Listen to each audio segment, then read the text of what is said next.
Scenes may not be suitable for very young audiences. Parental guidance is recommended. Ang programang ito ay naglalabas ng sensitibong eksena at impormasyon. Striktong patnubay at gabay ng magulang ang kailangan. Kumusta kabayan? Mga dapat abangan ngayon sa Kumusta Na ang Pag-ibig Mo. Gusto mo magkaroon ng puhunan para sa mini negosyo ngayong panahon ng Kapaskuhan? STL ating pag-usapan. Sa balitang OFW, dating basurera sa Las Piñas, naging milyonarya na sa pagkayod sa Dubai. At ating alamin, sa alam mo ba to? Tradisyonal na pagkain sa piyesta, opisyal o holidays at handaan sa Pilipinas at ang kanilang mga pinagmulan ating niyang aalamin. Yan at marami pang iba ngayong live Thursday po sa ating programang Kumusta Na ang Pag-ibig Mo.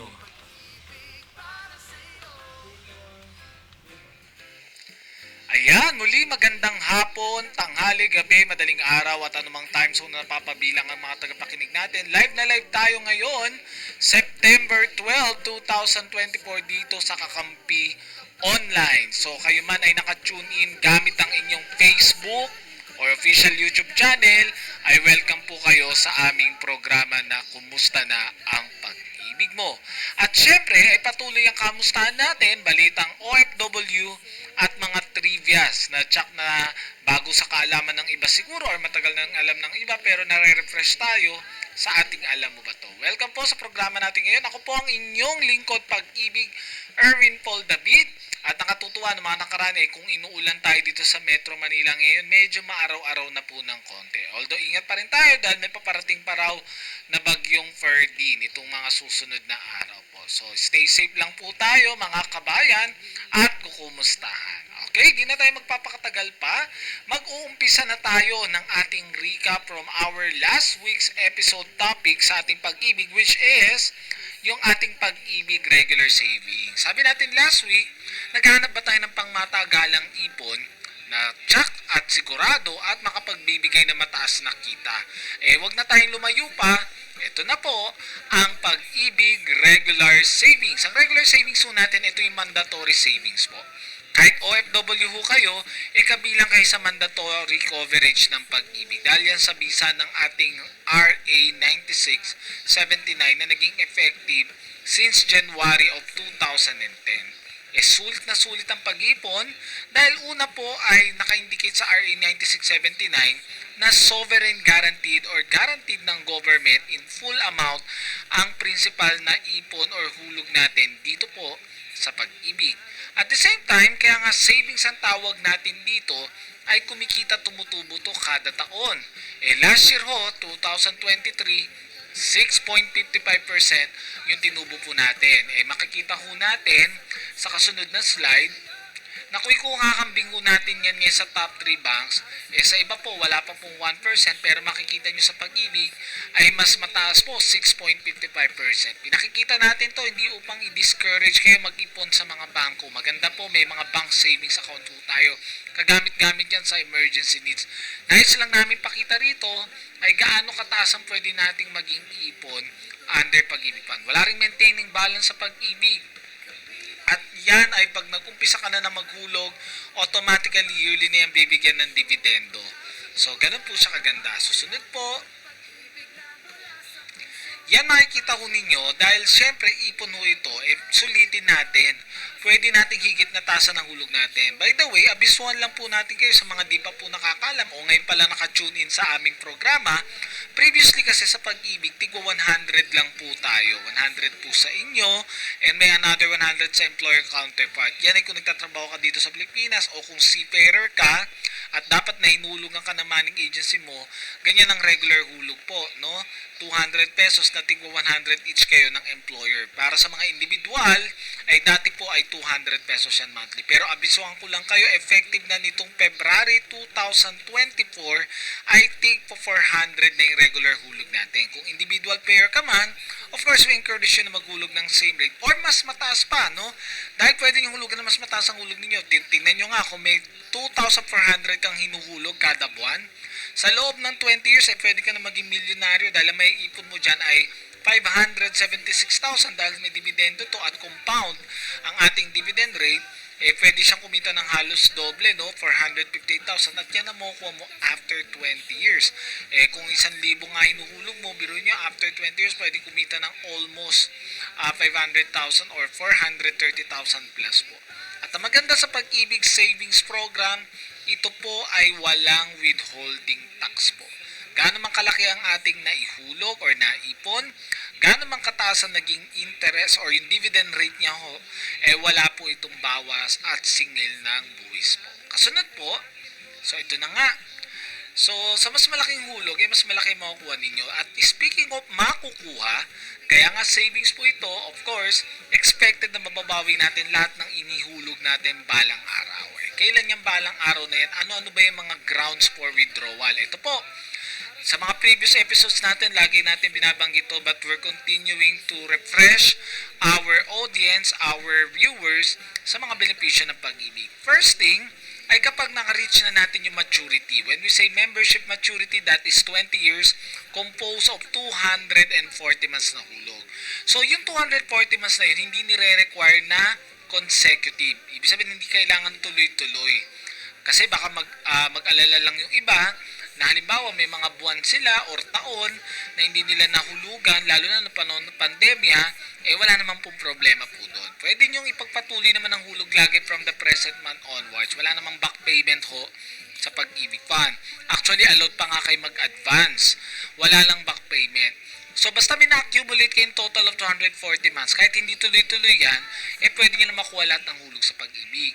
Ngayon, kung hindi ka man umabot ng 20 years or sumobra ka man sa 20 years, basta sumapit tayo ng edad 60 years old, at that period or at that time, maaari na natin makuha lahat ng inihulog din po natin dito. Ganon din po, pag permanent resident na sa ibang bansa, ang kahulugan nito, may mapapakita na tayong original na immigrant visa. At that time, pwede na natin makuha lahat ng hulog sa Pag-ibig. Ngayon, sa mga di nating kagustuhan o mga inaasahang pangyayari sa buhay po, kung ang miyembro ay nagkaroon ng malubhang karamdaman at ito'y nagresulta upang maalis na siya sa kanyang trabaho o di kaya yung kanyang licensed physician dito sa atin, sa Pilipinas, ay dineclare na siya as total or permanently disabled or insane, o worst case scenario, na mayapa yung mismong miyembro, sa mga ganyang pagkakataon, maaari niya makuha lahat ng hulog niya. Marahil ang tanong natin, paano kung di na kayang bumangon pa ng miyembro? Lalo na kung nakaratay na o di kaya patay na. Alam naman natin, mahirap naman kung may papatay pang babangon, di po ba? Si Ginoong Ed Kaluwag lang naman ang nakakausap ng patay. Siyempre, yung legal heirs, yun pa pwedeng kumuha on behalf of that member. Kung single po yun, of course, yung kanyang pamilya, yung kanyang nanay at tatay or magulang at mga kapatid, or kung may legal age siyang anak. Ngayon, kung siya po ay may live-in partner, boyfriend or girlfriend, hindi po talaga kabilang po yun sa may consider na legal heirs. Okay? So, hindi po kasali po yung, ulitin natin, yung ating live-in partner or boyfriend-girlfriend kasi yan po ay hindi kinikilala sa batas po na legal heirs. Maliban na lang kung kasal po kayo. Okay? Pagkasal, syempre, yung una't legal na asawa at mga anak, yung maaari mag-claim on behalf of the deceased member o yung member na hindi na kayang tumayo at pwede niya nang withdrawin lahat ng hulog sa Pag-ibig. Malinaw po yan ha.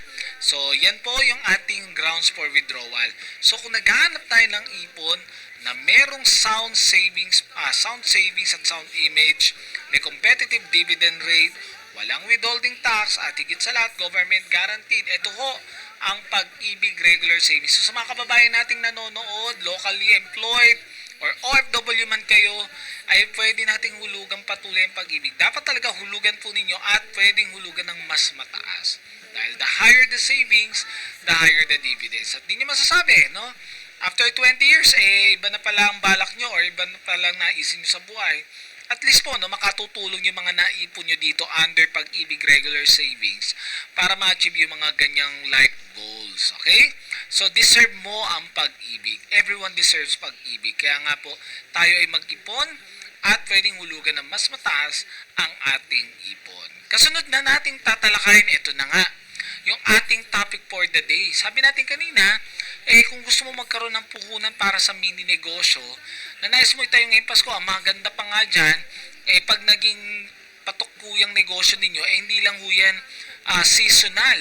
Baka pwede nyo gawing all year round hanggang sa permanenteng hanap buhay nyo na po. Sa magandang simula ho at para meron tayong pang umpisa at pampuhunan, sa naisip natin magandang idea para sa ating pagkakakitaan, dyan makatutulong ang pag-ibig sa pamamagitan ng pag-a-apply ng pag-ibig short-term loans. Harapin ang bukas ng may tulong na tiyak na maaasahan. So kung nakikita niyo po yung commercial po natin pinapakita ho, itong ating example na model ho dito, sila po ay may negosyo ho ng pagpapanederya or bakery. So may delivery service sila or pag-angkat ng mga ingredients, so kailangan nila ng transportation, which is sa kanila ho ay sapat na po itong motor. So yung pan-down niya sa motor ay kinuha niya mula sa proceeds ng nalo niya mula sa short-term loan. O, di ba ang gandang story niya? At kayo, alam ko, marahil yung iba sa inyo, hindi lang naman yan ang kanilang naiisip na idea, no? Pwede magsisimula muna sa pagbili ng mga materyales, ng makina, o ng appliances na gagamitin para sa negosyo, no? Ito po, kagamit-gamit ang ating pag-ibig short-term loans. Actually, connected na connected to sa ating regular savings. Kasi po, para kayo po ay makapag-apply ng short-term loan or anumang loan sa pag-ibig, dalawa lang naman ito, short-term loan at saka yung sa bahay, housing loan, dapat po may at least 2 taong hulog or equivalent sa 24 months. Kahit hindi tuloy-tuloy lang 2 years na yan, ang mahalaga may latest na hulog ng mismong buwan na ito. Kung kayo po ay OFW, kagaya ng binanggit natin kanina, kung matagal nyo nang hindi nahulugan yung pag-ibig nyo, simple lang ang gagawin. Hulugan lang ang present month. Nasa 400 regular savings lang naman tayo. 400 pesos lang po yung ating regular savings. So ano nga ba tong short-term loan? Unahin na nating tatalakayin ng multi-purpose loan or MPL. From the word itself ay pwede nyo gamitin sa anumang pangangailangan o naisin po natin. So it's either educational expenses, baka gusto mo mag-aral mismo o may mag-aaral kang pamangkin, anak, no? O kaya sa sarili mo, 'di ba? Gusto mo mag-graduate studies o di kaya mag-aral ng panibagong ano na tingin mo makatutulong para umunlad ang iyong kaisipan, ang iyong pagkakaalam. Yan po, pwede nyo gamitin. Health and wellness, pang laboratory, o marahil pambayad ng ano natin, HMO, yung mga ating health card. O di kaya naman, simple, gusto ko lang magpa-massage, gusto ko lang mag-travel, no, para sa aking sanity, para ma-relax ako, o kaya magpunta sa mga spa. Yan po, no, kagamit natin minor home improvement. Let's say paggagawa lang namin yung bubong namin, nasira lately nung bumagyo, o di kaya nung nagkaroon ng pagputok or paglabas ng abo ng bulkang Taal at marami pang iba, no. Yan po kagamit-gamit dyan. At other purposes, no? Yan nga, katulad ng pagtatayo ng negosyo. Alam niyo, yan ang magandang proceeds ng ating loan. Yung makukuha natin, kaya pa natin palaguin. So, sa ganyang paraan ay hindi tayo matatalo sa pamagitan ng pag-iisip at pagtatayo ng halimbawa ng mga businesses or ng ating mga itatayong nais na maging pangkabuhayan natin. So, with the multi-purpose loan, ito na nga. Ano bang meron dito? So, maximum loanable amount is up to 80% ng total na hulog mo. Alam nyo, yan yung kagandahan pag mas mataas ang hulog mo sa pag-ibig dahil kung mangangailangan tayo bigla, malaki-laki pa pwede nyo ma-loan. So, mamaya i-check natin. Halimbawa, kung gusto mo makapag-loan ng 100,000, dapat may naipon ka ng total amount na hulog sa or ipon sa pag-ibig na hindi bababa ng mga 130,000. Kasi kung kukumputin mo yung 80% doon papalo ng mga 100,000. Ang interest lang po nito, napakaabot kaya. Wala pa pong 1% kada buwan kasi ang annual or dividend na interest rate po natin sa multi-purpose loan ay nasa 10.5%.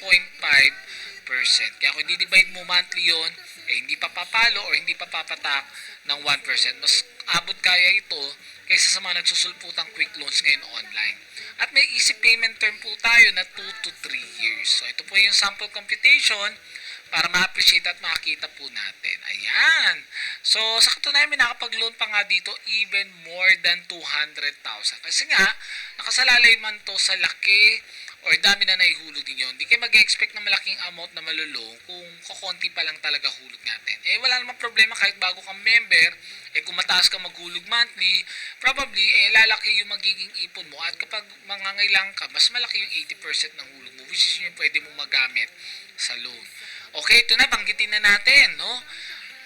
kung meron akong loan history sa Pag-ibig before at nangyari sa loan ay hindi ko talaga nabayaran, hindi ko na nabalikan, no? Okay, so ganito po yan. Kung yan ay may higit 2 taon nyo nang hindi nababayaran o hindi nyo na po talaga nabalikan, asanin nyo na yung total loan balance nyo pong yun, kakibat ng interest at penalty po niyang na-earn o na-accumulate niya, yung total nang ibinawas sa total na hulog nyo. At yan ay wala na kayong babayarang utang pag ganun po ang nangyari. So in short, wala na kayong dapat problemahin. Pero yun nga lang, kung wala pang 6 na buwan yung binayaran nyo on your previous loan amortization, what will happen is lilipas muna yung 2 taon from the date na in-offset o binawas yung total na loan balance mo at yung interest at penalty sa hulog mo bago ka uli makapag-reloan. Yung span of 2 years na yun, hindi lang yan lilipas na ganyan. Dapat po ay may hulog din kayo on that span of 2 years sa regular savings para mag-qualify kayo makapag-avail uli ng Pag-ibig short-term loan. Either multi-purpose loan o itong susunod na tatalakayin natin. Yan, napapanahon to, calamity loan. Halos kaparehas lang to ng multi-purpose loan wherein up to 80% ang pwede pong ma-loan o magamit. Pwedeng bayaran din ng 2 or 3 years. Pero mas mababa yung magiging monthly amortization dahil ang interest lang nito kada taon ay 5.95% which is lowest in the market right now. At the same time, pwede lang tong apply ng active member ng Pag-ibig na nakatira doon sa area na declared under state of calamity. At syempre, para patunayan po natin yan na taga-under dun kayo sa lugar na declared na under state of calamity, importante lang makapagpakita lang po tayo ng 1 digitized government issued valid ID na may address o di kaya po yung ating pong at mahalaga may cash card po kayo. Pero itong valid ID na may address, kaya natin nire-require yan bilang katunayan na nakatira ka at residente ka nung na-apekto ang area. So, tinatanggap dyan katulad ng ating SSS unit, driver's license, postal ID, national ID o yung voter's ID na may QR code. Okay? So, ito na po yung sample computation ng ating calamity loan. So, makikita nyo mas mababa yung magiging monthly amortization. Kasi nga, parang tulong na rin nating agaran to sa mga nasa lanta po. So, they can use your Pag-ibig for this concern of applying or application for short-term loan. So, ito na po yung susunod po. Gaano ba kadali or mabilis ba mag-apply ng loan sa Pag-ibig? Simpleng-simple lang po. Una, download nyo lang yung aming tinatawag na multi-purpose loan application form or kung calamity loan application form. Kayo lang po mag-fill out po niyan. Pero kung ang manning agency ninyo ay nagde-deduct or pwede sila makapag-deduct ng inyong loan monthly amortization, papirmahan nyo sa kanila kasi may collection agreement tayo. Pero madalas sa ngayon, yung mga manning agency natin ay hindi nila pina-approvean or pinipirmahan talaga yung loan application ng isang individual gawa ho kasi na hindi naman sila connected, lalo na sa mga seafarers, no? Halimbawa, 6 na buwan na, bumaba ka na, wala ka naman doon sa agency name, pero sa kanila pa rin papipirmahan yung loan form, talo naman sila doon. So, hindi na ho nangangailangan ng pirma ng manning agency. Ang importante, may 1 digitized government issued valid ID ho kayo, kagaya ng passport o SSS unit, and selfie na hawak yung ating original valid ID. Kung passport ang hawak nyo, pag nag-selfie, dapat kita na malinaw yung mukha mo, pangalan mo, at signature mo doon sa passport. At may suot dapat na damit pang itaas at wag na pong magwawaki ng mukha po. Okay? So, ganun lang naman yung mga i-upload natin dyan pag tayo po ay mag-a-apply. Kasi pwedeng i-apply to online. Na mahalaga po, may loyalty card plus kayo or land bank cash card. Kung wala pa po kayo, nang punta lang kay any nearest branch para mag-apply nyo that personal yun ina-apply.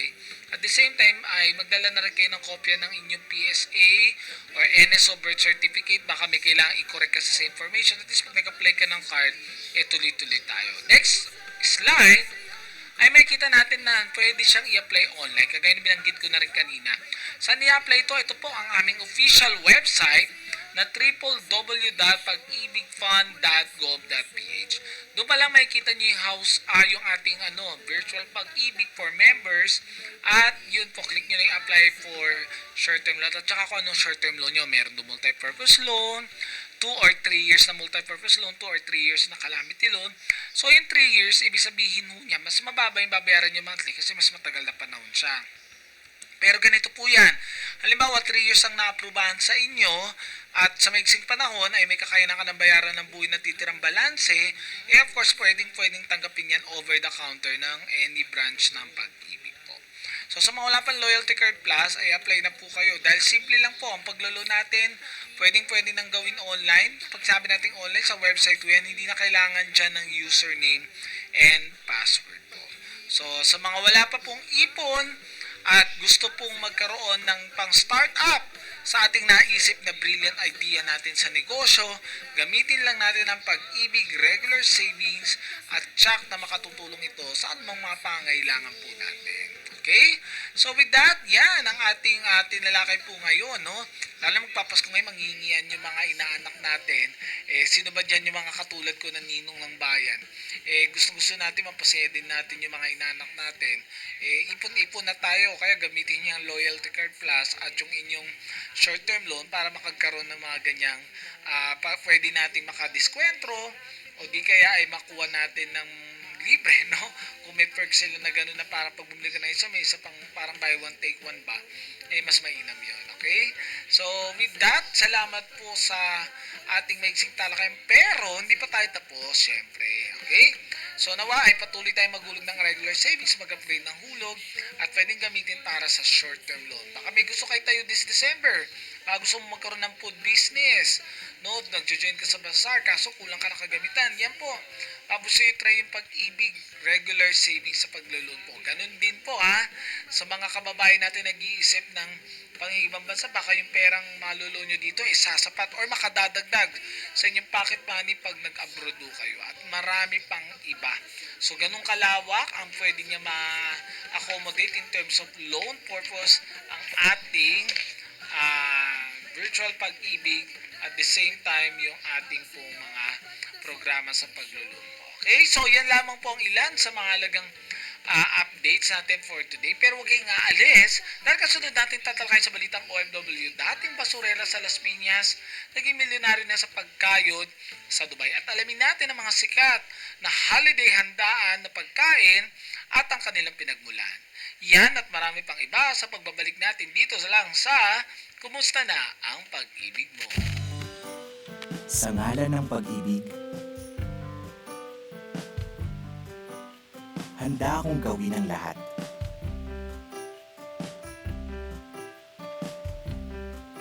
Handa akong ibigay ang lahat. Mapadama lang ang tunay na pag-ibig sa'yo. Kaya sa ngalan ng pag-ibig, tutuparin ko ang ating pangarap.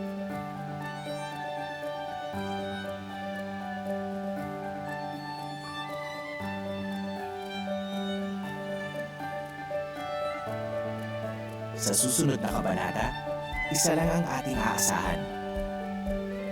Ang Pag-ibig Housing Loan.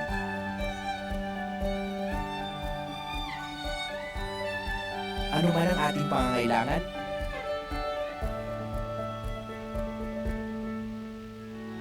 may home loan na bagay sa atin. Simple man o grande ang dream home natin, posible dahil sa kanilang lowest rates.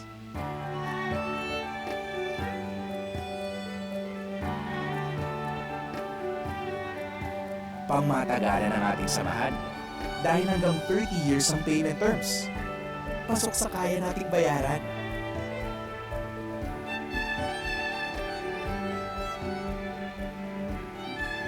Para sa'yo, para sa akin, para sa pangarap natin. Lahat gagawin, lahat tatahakin.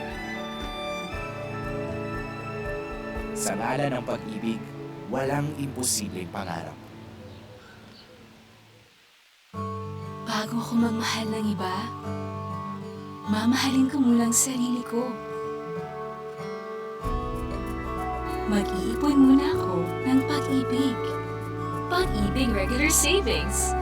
Earn 25 times more sa contributions mo. Ang contributions mo, ipon mo. Mas malaking contribution, mas malaking ipon. I'm worth it. I deserve Pag-ibig.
nagbabalik tayo sa ating programang Kumusta na ang pag-ibig mo? At nandito pa rin tayo, live na live sa Kakampi Online. Once again, I'm your lingkod pag-ibig, Erwin David. Kanina po, no, sa pagtulungan ng pag-ibig sa dugong alay, nagkaroon ho ng malawakang blood donation dito po sa Pag-ibig branch among our NCR branches, no? So, sa mga nagdo-donate na dugo, nakasama rin namin, mga kapwa lingkod pag-ibig, sa mga miyembro ho ng kapulisan, ng mga kadete natin, mabuhay po kayo sa partisipasyon niyo po para sa ganyang endeavor na makatulong tayo makapagbigay ng dugo, lalong-lalo na ngayong panahon na nagiging man yung dugo sa mga nangangailangan sa ospital man o kung saan man. Okay? So kanina ay tinalakay natin ang patungkol sa regular savings at yung topic natin for today na short-term loan. So ito pala yung mga pwede natin paghugutan ng budget. Baka this Christmas gusto niyo magkaroon ng sarili niyong ng puto bongbong. O di kaya naman ay parang damitan or kainan. Or di kaya ay mga pwedeng magbenta ng pwedeng pangbigay o panregalo.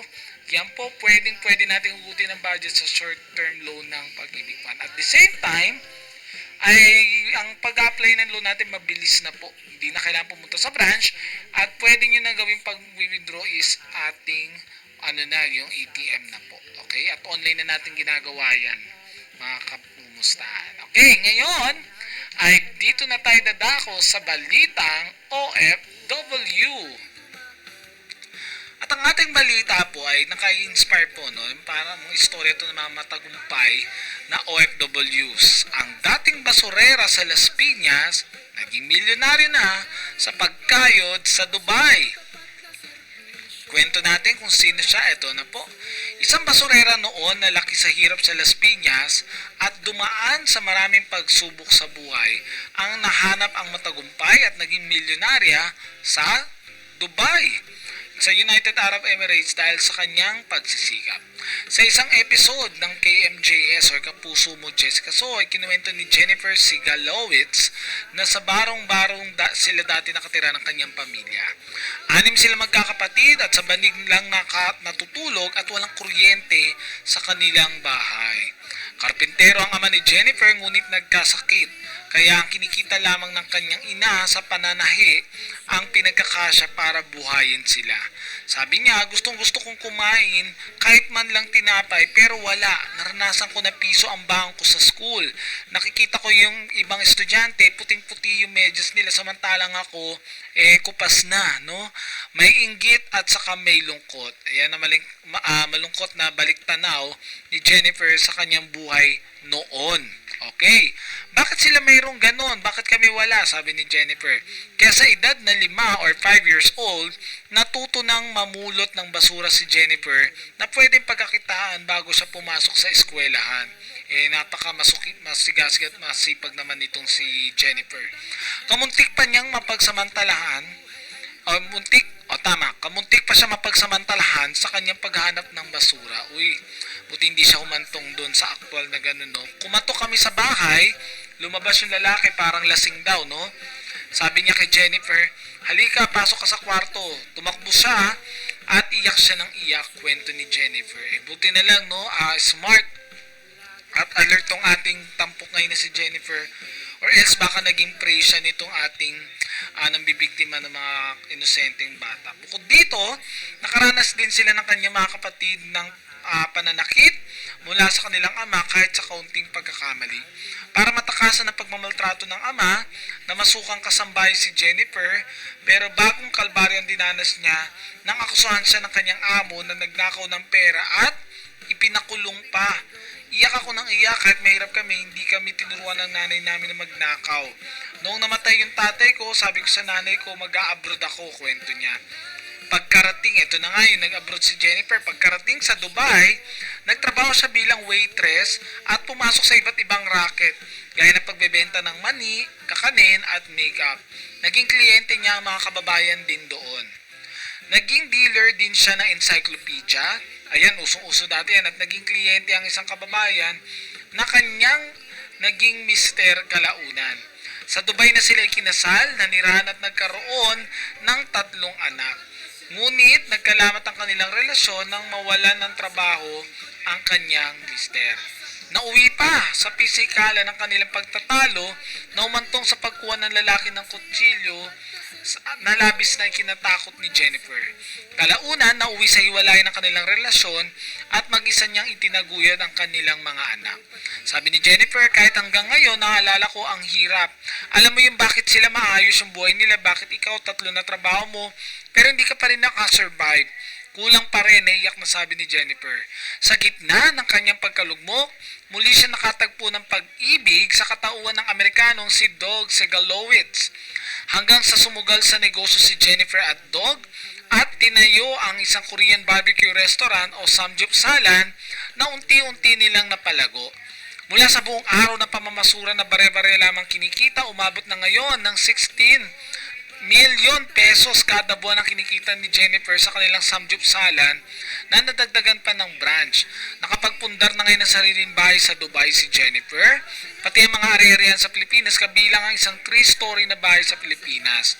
Pero sa kanila ng malaking kinikita na nanatiling simple sa pamumuhay sila Jennifer at hindi bumibili ng sobrang mamahal na gamit.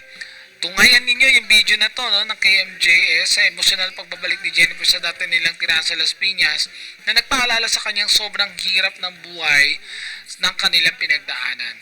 Bukod sa hindi kinalimutan ni Jennifer kung saan siya nagmula, hindi rin kinalimutan na tumulong sa ibang nangangailangan gaya ng pagbibigay ng scholarship sa mga anak ng kasama nila sa simbahan.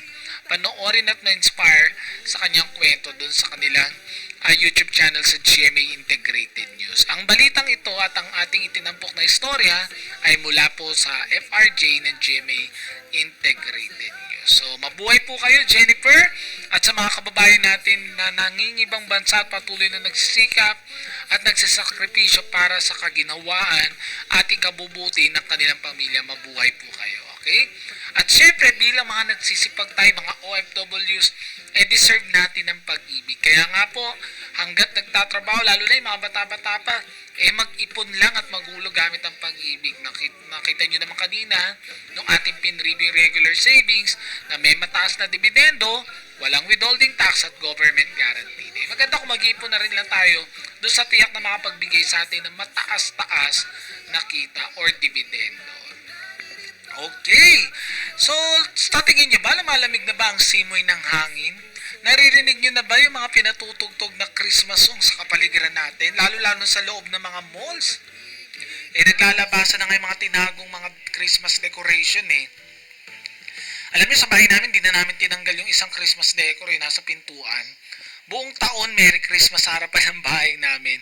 Siguro relate na relate dyan yung maraming Pilipino, no? Yung iba nga, hindi na tinanggal yung decoration all year round na, no? O yung iba, bumibili pa talaga ng mamahalin. O kung di naman bumibili ng mamahaling dekorasyon, naggumagawa sila ng sarili na Mas nakakahanga nga yung iba, gumagawa pa ho ng mga recyclable na decoration. Kumbaga, yung decor nila gawa sa mga pwede nang itapon pero pinakinabangan nilang uli. Mas okay yan, di ba? Pero ito na nga, dahil simpleng magkakaroon na tayo ng feels ng Kapaskuhan, ng holiday season, ano bang nilulook forward natin bukod sa mga bonuses, aginaldo, at bakasyon, syempre, yung pagsasaluhan ng pamilya, yung pagkain. At ito na nga, tampok natin ngayon sa episode natin sa Kumusta na ang Pag-ibig Mo sa ating Alam Mo Ba To? Tradisyonal na pagkain sa piyesta opisyal at handaan ng Pilipinas at ang kanilang mga pinagmulan. Ito po ay mula sa website ng traveloka.com. Ito na nga, ang mga pista opisyal ng Pasko at Bagong Taon ay hindi lamang panahon para magsama-sama ang pamilyang Pilipino. Oras na rin para magpista sila. Sa buong bansa, ang mga mesa ay may mabibigat na may pagkain na kadalasan nakalaan para sa espesyal na okasyon. Ayan naman, nakita nyo naman, di ba? Kanya-kanyang post yan ng picture, no? Kung anong handa nila sa Pasko, no? Bagamat ang bawat mesa ng Pasko ng mga Pilipino ay natatangis at nag-iiba sa bawat lalawigan, no?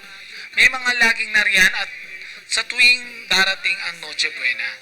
So, sa ating pag-uusapang ito, ay pinagsama-sama natin at nilista ang mga kapansin-pansing Noche Buena na ito. At kahit na subaybayan kung saan nagmula ang mga pagkain ito sa kanilang lugar. At ang una nating itatampok na nakikita natin sa mga reunion at handaan ang pagkain na tyan-tyanenen, lechon. No? Gusto nyo malaman bakit apple ang kanyang kagat-kagat? Ayan, di ko rin po alam, okay? Pero ito po yun. Alam kong espesyal na kaganapan kapag may lechon sa mesa. E di syempre, minsan, nagkakatuksuhan, no? Nagkakabatihan kapag mayroong magandang nangyari sa buhay or something grand or big or magandang event. Lagi sasabi pa, lechon ka naman, di ba? Yan ang batihan natin. Ang lechon ay isang Espanyol na termino na tumutukoy sa isang inihaw na baboy. At hindi nakakagulat na mga dating kolonya ng Espanya, tayo yun, ay kinuha din sa ulam. Okay? Sa Pilipinas, ay lumampas na sa baboy ang lechon dahil meron tayong lechong manok, lechong baka, at lechong kawali. Okay, hindi naman yung kawali ang nililitsyon natin yung pinaglulutuan, no? Ito yung yung parang recycled na nung lechon, no? Yung meron na siyang sarsa. Okay, galing sa Spanish yan, yung ating roasted pork, no? Ako nga, isang araw sabi ko, parang di ko pa natitikman yung lechong baka. Dati nag-trending yan no? So, ang dami nating nililitsyon. So, lechon ang unang-una sa ating listahan. Pangalawa, sa Noche Buena, hindi mawawala po ito. Ang queso de bola. Okay. Paano ang Noche Buena table kung walang queso na ito na natatanging pula, ang pulang Amerikana nito? Isa itong staple sa Noche Buena table na inakala ng ilang tao na dito nagmula. Okay? Nakakala natin sa Pilipinas. Pero sa totoo lang, kilala dito bilang queso de bola, babang kolonya ng Espanya, ay kilala bilang Edam cheese. Nasa lahat ng dako dahil nagmula ito sa bayan ng Edam sa Netherlands. Okay, galing sa Netherlands po yan, yung ating Edam cheese na ang tawag natin ay queso de bola. Okay? So, ayan. Ito, kapartner ng queso de bola to. Hindi rin mawawala pag panahon ng Noche Buena. Ang ikatlo, ang hamon. Okay?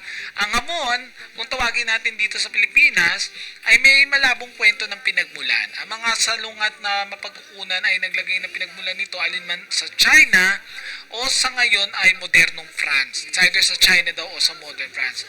Isinulat ng isang Romanong senador na si Cato the Elder sa kanyang De Agriculture noong 160 BC na sa manto'y maaring nagmula ang huling hantungan nito ay palaging pareho.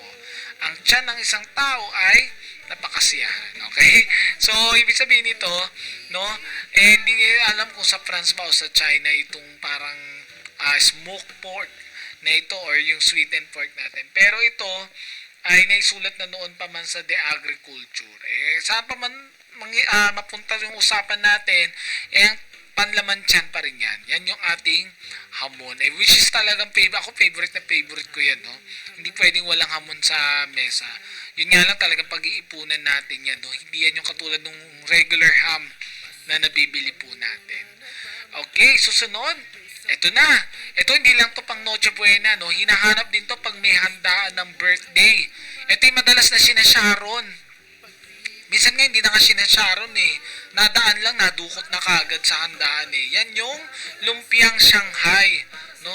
Nakakita na ba kayo noon? Napadaan lang, biglang nabawasan na. Yan na ho yun, no? Ang tagal-tagal nyo nagbalot, no? Alam niyo, di ba yung hinahanda po yan? No? Yung ingredients po yan. Sa kabila ng pagkakaroon ng pangalan na lusod na itinampok itong ating pagkain ito, no? Dahil yung Shanghai na yun ay syudad sa China po, no? Baka inisip natin na baka nga sa China nagmula, no? Pero ang lumpia ay nagmula sa lalawigan ng Fujian ng China at naging tanyag sa Indonesia at Pilipinas. Sa kabila ng mga pinagmulang Chino nito, mas malapit na inuugnay sa Hilaga o North America ang ulam sa Pilipinas. Itong rolled, no? Yung itong ating piniritong Shanghai. Okay? So, Shanghai ang tawag natin pero galing siya sa Fujian sa China. Number 5, ito gustong-gusto rin to sa mga handaan. Yan na, morcon. Ano ba tong morcon? Para sa mga Pilipino, ang morcon ay isang roulade, no? Or roulade, no? R-O-U-L-A-D-E ho yun, no?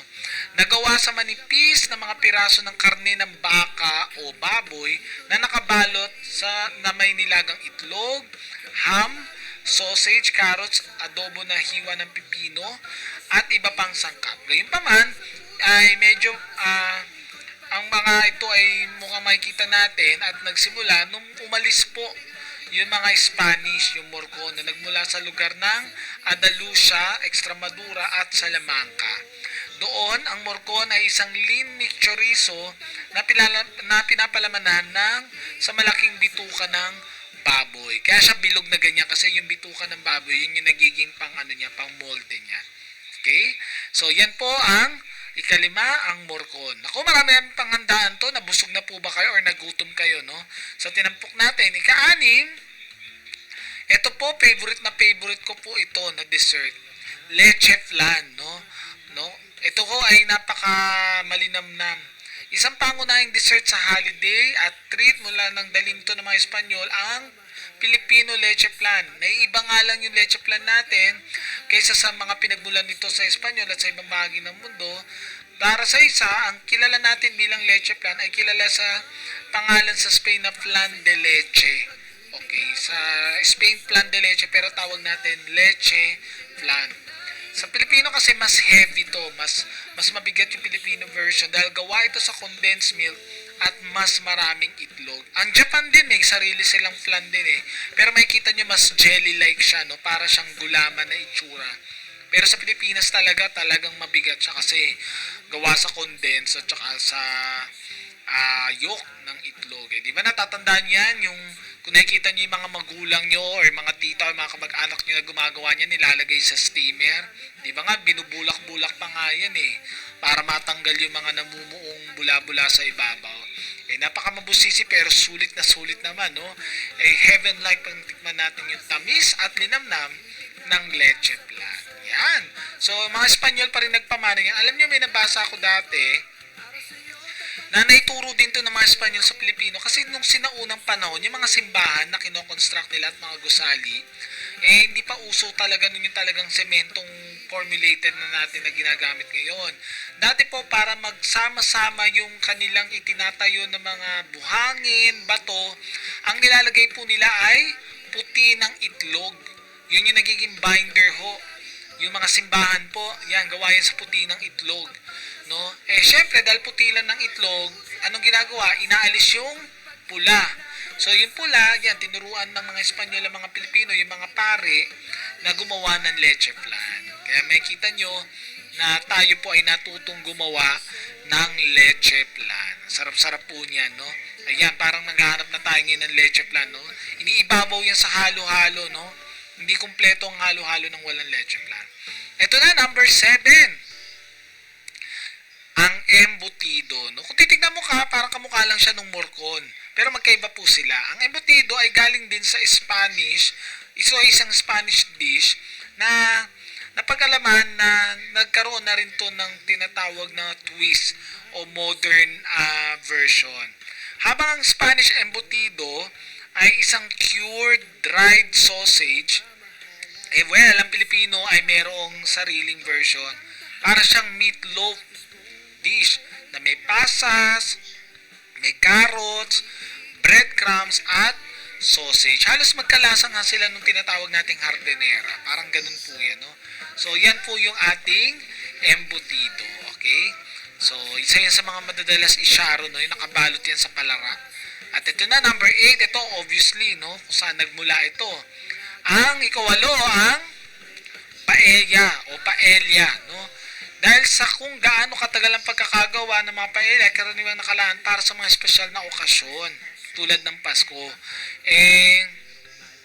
Sa totoo lang, napakatagal nitong gawin, pero ito'y nagmula pa noon sa Valencia, Spain. Muli, Spanish na naman, no?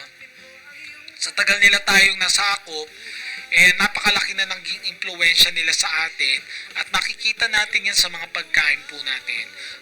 Ito sa Valencia, Spain, kung saan nagmula itong pagkain na to, yung paella.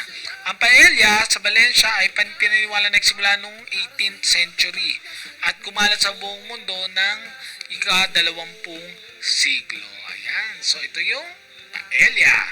Number 9, ito na. hindi mawawala ito. Ang pansit sotanghon.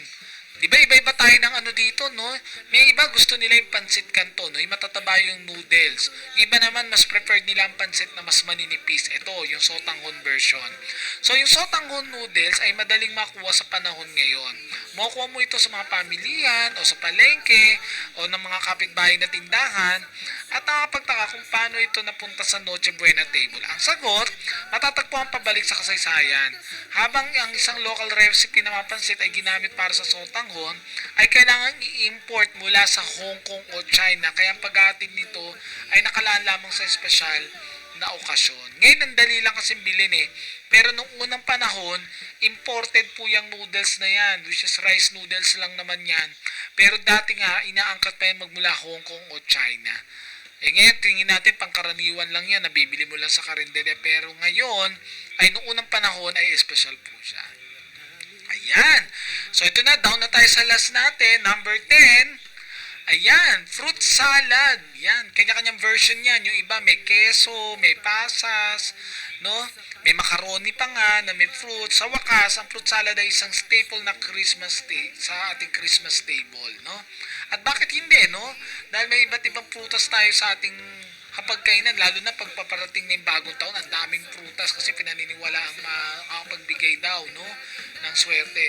Habang nga ba Pilipino ay pinaghahalo ang mga prutas na para bang ulam, no, na tayo ay nung colonize pa tayo ng panahon yun. Ang konsepto ng fruit salad ay alam na natin ngayon na nagmula sa mga Amerikano at pinasikat nung kalagitnaan ng 19th century. So, merong entry na yung mga Amerikano. Inisip ko nga kung may entry ang mga Hapon eh. Kaya lang panandalian panahon lang naman tayo sinakop ng mga Hapon. Kaya di ko alam kung ano yung pagkain pinamana nila sa atin na kasama sa handaan natin. Pero sure na sure ako ngayon, familiar kayo sa mga pagkain Hapon, ha? Nandiyan dyan yung mga ano natin, no? Yung, anong tawag doon sa bilog na yon, yung takoyaki, no? Yan yung mga pinamana sa atin ng mga Hapon. Pero baga ganun pa man, ay yung mga pagkain ito na pinifeature natin ngayon, no? Tsak na bida sa ating mga kapag tayo po ay may handaan, ay hindi na nawala sa ating pagkainan at patuloy na hinahanap ng mga sumusunod na henerasyon. Recent years din, mga nadadagdag na rin no? Dati, hindi naman uso na may grahams diba? Dati leche plan, ube, o kaya kakanin, okay na, no? Pero ngayon nauso na nung mga, siguro bata pa lang ako, nung mga 1990s or early 2000, nauso na ang graham cake, no? Yung tinatawag nating refrigerated cake. Kasi nga, dali lang niyang gawin at medyo affordable at masarap, di ba? Yan nga yung pinag-aawayan sa ref Minsan pag binawasan mo ng malaki, di ba, naiinis na yung mga kapatid o kung sino mang kasama mo sa bahay. Sino nagbawas nitong graham na to? Ayan, nadadagdag, no? Abangan natin sa susunod na panahon, ano pa yung mga pagkaing mauuso, no? Dati nag-trending yung lechon baka, nagsimilya ng lechon baka, no? Tingnan natin kung ano yung mga mauusong pagkain sa darating na panahon na tsak na ilo-look forward natin o aabangan natin sa ating mga kapag tuwing may piyesta opisyal, holiday, or kapaskuhan. Ang mahalaga ay sa ganyang mga pagsasalo ng pamilya ay ang mahalaga yung pag-uusap at yung maayos na relasyon sa ating mga tahanan, komunidad, at maging sa ating mga opisina dahil sa opisina rin ay meron din tayong mga handaan at sa ating mga kinabibilangang mga grupo o asosasyon. Okay? At yan ang ating tinampok ngayong ating episode sa Kumusta na ang Pag-ibig Mo. By the way, don't forget to leave comments or questions if you have some sa ating pong Facebook page or official YouTube channel ng Kakampi Online po. Handa kaming sumagot at mangmusta sa inyo. By the way, shoutout po sa mga kababayan nating nanonood po ngayon dito po ng live sa ating Kakampi Online at patuloy po na pinapaalalahanan natin na yung mga OFWs po natin to continue your pag-ibig sa ibig. Alam niyo kung nag-OEC po kayo, automatic yan, naghulog na kayo at kayo po ay pag-ibig members. Sayang naman kung di nyo itutuloy. Tuloy lang po natin dahil yan po ay kumikita pa kada taon. Siyempre, mas maraming hulog ang ginagawa, mas panalo yan. Baka mamaya, yung maipon nyo sa pag-ibig katulad nung tinampok natin na si Jennifer, binibining Jennifer kanina, nakapagtayo ng negosyo. Alam nyo, napakagandang pagkakataon, lalo na pinag-uusapan din ngayon yung reintegration na hindi lang tayo na manatiling nagtatrabaho habang buhay sa ibang bansa, bagos magkaroon ng pagkakataong makabalik at makakita na ng mga pagkakakitaan dito pa lang sa sarili nating bayan. No? Di ba? Maganda nga rin yan, sa ganyan layunin makatutulong pag-ibig. At para ma-monitor nyo rin yung inyong pag-ibig savings, benefits, at baka may bagong balita sa pag-ibig yan po, download at install na tayo ng virtual pag-ibig app. Nung nag-commercial kami kanina, pinakita natin paano gagawin yan, paano yung step-by-step guide, paano po yung may sasagawa, ay pwede natin yung gawin online. Okay? So muli, ako po ang inyong lingkod pag-ibig at nagpapasalamat po tayo dito sa Kakampi Online, kay Ma'am Feni Codemus at our technical assistant here, Sir RB. At muli ay magkita-kita tayo sa mga susunod na episode dito sa Kumusta na ang Pag-ibig Mo. Ingat po tayo lahat at pagpalain po tayo ng ating Panginoon.